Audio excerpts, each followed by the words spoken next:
अरे यार, रमेश के ढाबे पर ही जा रहे हैं लोग, मेरे यहाँ तो कोई आ ही नहीं रहा है। सुरेश रमेश से जलता था।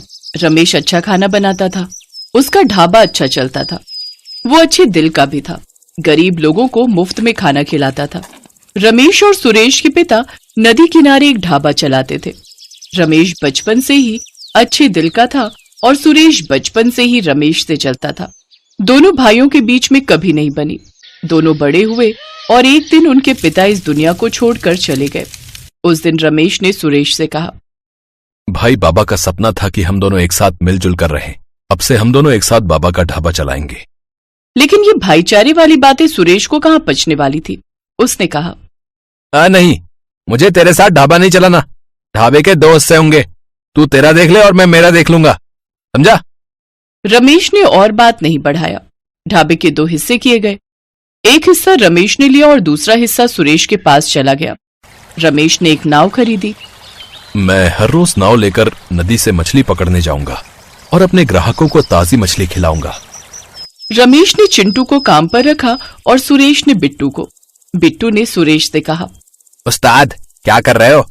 आपके बड़े भैया नाव लेकर नदी से मछली पकड़ने जा रहे हैं, ग्राहकों को ताजी मछली खिलाने के लिए। आपको भी जाना चाहिए।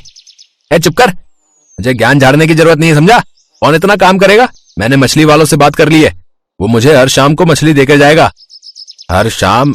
इसका मतलब दिन में जो मछली नहीं बिकेंगे वो आप खरीदेंगे, और वो मछली खराब निकली तो क्या हुआ है? कम दाम में तो मिलेगा, उसे अच्छे से तेल में तल के बनाने से दुर्गंध नहीं आएगी। चल भाग यहाँ से, अब मुझे सोने दे। बिट्टू समझ गया कि सुरेश का ढाबा चलने वाला नहीं है। उधर रमेश चिंटू को साथ लेकर ताजी मछली पकड़कर वो दोनों ढाबे पर लौट आए। चिंटू, आज ताजी अच्छी मछली पकड़ में आई है, चल जल्द से जल्द खाना बनाते हैं। 10 बजते ही लोग खाने आ जाएंगे। हाँ रमेश भैया, मछलियों को साफ करता हूँ। अच्छे से साफ करना, और कोई मरी हुई मछली मिले तो उसे फेंक देना। ग्राहकों को खराब चीजें नहीं खिलाऊंगा मैं, बाबा ने यही सिखाया है मुझे। 10 बजते ही लोगों की भीड़ रमेश के ढाबे पर जमा हो गई और सभी ने भर भर के रमेश की तारीफ की। वाह रमेश, तुम तो तुम्हारे बाबा से भी अच्छा खाना बनाते हो भाई, और मछली तो बहुत ही स्वादिष्ट थी। अरे आओ आओ भैया, आओ आओ, यहाँ आओ। अरे असली स्वाद तो यहाँ है, आ जाओ। बुलाने पर 2-3 आदमी सुरेश के ढाबे पर खाने के लिए तो आए, लेकिन मछली खाते ही उनका मुंह बन गया। अरे ये क्या भाई है? मछली से बदबू आ रही भाई। बदबू मछली से? नहीं तो ताजी मछली है। अरे सुरेश, मछली ताजी होती तो ऐसी बदबू ना आती, समझे? अरे मूड ही खराब कर दिया तुमने। अभी रमेश के ढाबे पर खाना खा के मूड ठीक करना होगा। जो 2-3 लोग आए थे वो भी रमेश के ढाबे पर ही चले गए। अगले कुछ दिनों तक यही होता रहा। सुरेश रमेश से और जलता रहा। अरे यार, रमेश के ढाबे पर ही जा रहे हैं लोग, मेरे यहाँ तो कोई आ ही नहीं रहा है। आएंगे कैसे? खाने में टेस्ट तो होना चाहिए, ऊपर से मछली से बहुत बदबू आती है। ऐसे ही चलता रहा तो एक दिन ये ढाबा बंद करना पड़ेगा। बिट्टू, तू मेरे ढाबे पे काम करता है या रमेश के ढाबे पे है? उसकी तारीफ किए जा रहा है। तारीफ नहीं भैया, मैं तो सच कह रहा हूँ, बाकी आपकी मर्जी। सुन, ईमानदारी से आज तक कोई अमीर बना क्या है? अमीर बनना है तो आसानी से ज्यादा पैसा कमाना पड़ता है। मुझे भी कुछ सोचना पड़ेगा। सुरेश ने अपने दिमाग पर जोर डाला और अगले दिन एक तरकीब लेकर आया। सुन बिट्टू, लोग खाने के नहीं, एक्सपीरियंस के पैसे देते हैं। मतलब खाना कैसा भी हो, बाकी सब कुछ बढ़िया होना चाहिए। इसीलिए मैं नदी के अंदर ढाबा बनाऊंगा। कांच का ढाबा। नदी के नीचे कांच का ढाबा? और उससे क्या होगा? उससे लोग खाते खाते नदी की मछलियां तैरते हुए देखेंगे। खाने पे किसी का ध्यान ही नहीं रहेगा, और मैं 4-5 गुना ज्यादा पैसे भी ले सकूंगा लोगों से, समझे? बिट्टू को ये आइडिया अच्छा नहीं लगा।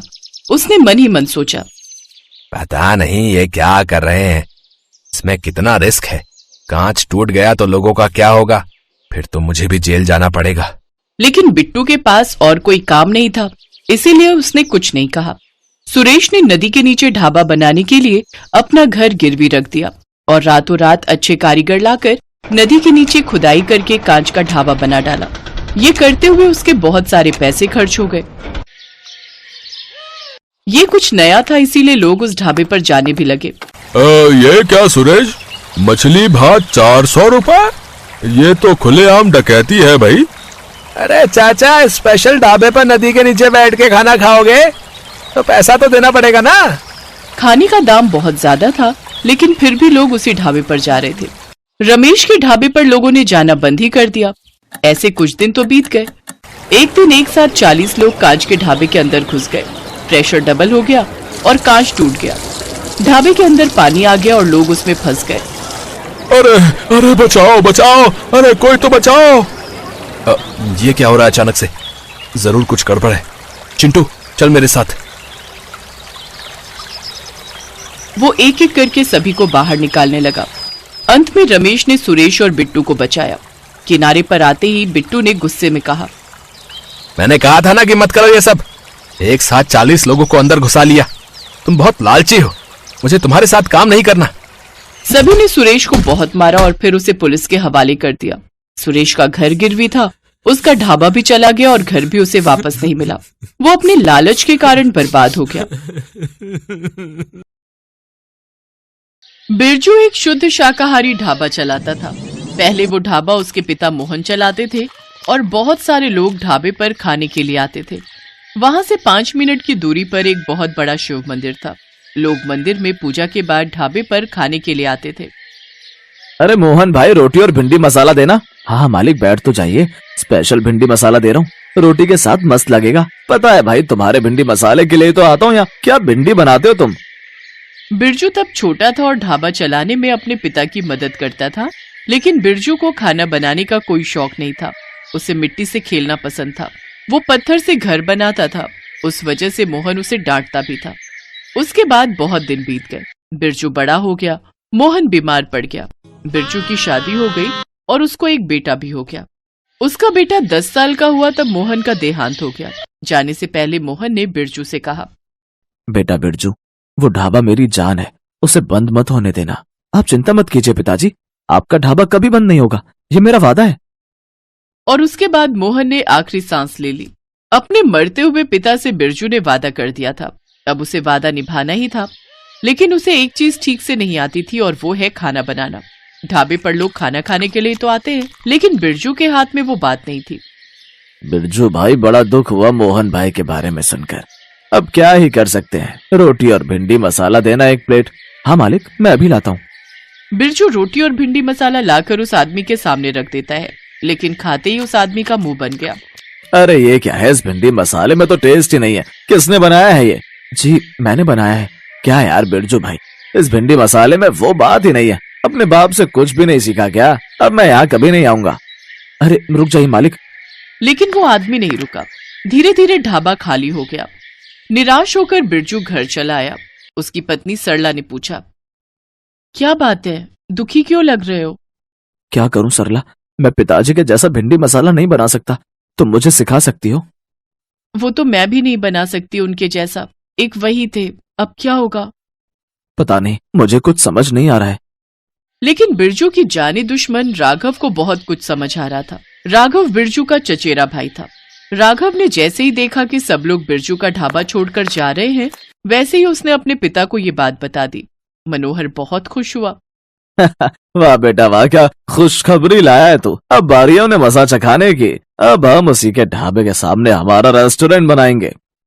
रेस्टोरेंट बनाएंगे? लेकिन कैसे? हमारे पास तो पैसे नहीं है। पैसे उधार लेंगे और रेस्टोरेंट नहीं चला तो चलेगा कैसे? नहीं, हम स्वादिष्ट खाना जो बनाएंगे, हम बनाएंगे बेस्ट भिंडी मसाला। कैसे पापा? मोहन चाचा जैसा भिंडी मसाला बनाना ना तो आपको आता है और ना ही मुझे। टेस्ट कैसे आएगा? मेरे पास एक प्लान है। राघव ने अगले ही दिन बहुत सारे लोगों से कर्जा ले लिया और अगले ही दिन से रेस्टोरेंट बनाने का काम शुरू हो गया। बिरजू ने अपनी पत्नी से कहा, मर गए, राघव और मनोहर चाचा रेस्टोरेंट बना रहे हैं। अब तो मेरे ढाबे पर कोई नहीं आएगा। 1 महीने के अंदर रेस्टोरेंट बनकर तैयार हो गया और राघव ने बाहर लिख दिया कि यहाँ बेस्ट भिंडी मसाला मिलता है। नया साफ सुथरा रेस्टोरेंट देखकर लोग वहाँ जाने लगे। कुछ ही दिनों के अंदर सब लोग उसी रेस्टोरेंट में जाकर खाने लगे।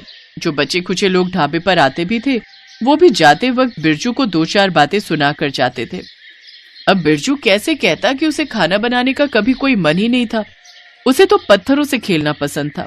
अब ये बात वो बोलने जाएगा तो लोग उसे पत्थर से ही मारेंगे। इसीलिए बिरजू चुप रहता और लोगों की बातें सुन लेता। धीरे धीरे उसके ढाबे पर लोगों ने आना बंद ही कर दिया। स्कूल में फीस न देने की वजह से उसके बेटे को स्कूल से निकाल दिया गया। घर में 2 वक्त चावल और साग बनने लगा। एक रात को बिरजू रो पड़ा। सब कुछ खत्म हो गया सरला, मैं अपना वादा नहीं निभा पाया। पिताजी मुझे कभी माफ नहीं करेंगे। ऐसा मत कहो, लेकिन मुझे एक बात समझ नहीं आ रही है, राघव इतना अच्छा खाना बना कैसे रहा है? टेस्ट कहाँ से ला रहा है वो? पता नहीं, सीखा होगा कहीं से। ये दोनों बाप बेटे सीखने वालों में से नहीं है। ये दोनों तो चोर लफंगे धोखेबाज हैं। मुझे लगता है कि ये दोनों मिलकर कुछ गलत काम तो कर रहे हैं। ठीक है, मैं देखता हूँ। अगले दिन सुबह सुबह उठकर वो बाहर चला गया और उसका शक सही निकला। राघव कहीं जा रहा है। बिरजू ने उसका पीछा किया। राघव चुपके चुपके कसाई के पास गया और मटन की चर्बी खरीदी। मैंने सही पकड़ा था। बिरजू ने अपने मोबाइल पर पिक्चर उठा ली। उधर सरला की तबीयत खराब हो गई तो उसके बेटे मुन्ना ने कहा, माँ, आज मैं आपके लिए खाना बनाऊं? हाँ बेटा, कोशिश कर, मेरी तबीयत बहुत खराब है। मुन्ना रसोई गया और सामने भिंडी पड़ी थी। मुन्ना ने भिंडी मसाला बनाया। उधर मटन चर्बी वाली पिक्चर निकालकर बिरजू ने रेस्टोरेंट के बाहर चिपका दी। लोगों ने देखा और वो सब गुस्से से लाल हो गए। लोगों ने मनोहर और राघव को बहुत मारा और फिर उसे पुलिस के हवाले कर दिया। बिरजू खुश होकर घर लौटा और सरला को सब कुछ कहा। बहुत अच्छी बात है, लेकिन अब क्या होगा? हमारा ढाबा भी कैसे चलेगा? लीजिए भिंडी मसाला खाइए, मैंने बनाया है। बिरजू और सरला ने भिंडी मसाला खाया और उन दोनों की बोलती बंद हो गई। मुन्ना बेटा, तू तो बिल्कुल अपने दादाजी जैसा भिंडी मसाला बनाता है। सच? हाँ बेटा, तुझे तेरे दादाजी का टैलेंट मिला है। मुझे आज खाना बनाकर बहुत अच्छा लगा। मैं खाना ही बनाना चाहता हूँ। वाह बेटा, रुक जा, मुझे एक आइडिया आया है। मैं पत्थरों को भिंडी के शेप में काटकर हरा रंग करता हूँ और उन भिंडियों से ढाबा बनाता हूँ।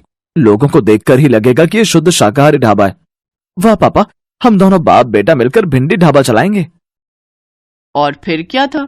बिरजू ने पत्थर की भिंडियों से ढाबा बनाया और ढाबा चल पड़ा। मुन्ना खाना बनाने लगा और बिरजू बाकी काम संभालने लगा। ऐसे ही बाप बेटा मिलकर मोहन का भिंडी ढाबा चलाने लगे और खुशी खुशी रहने लगे।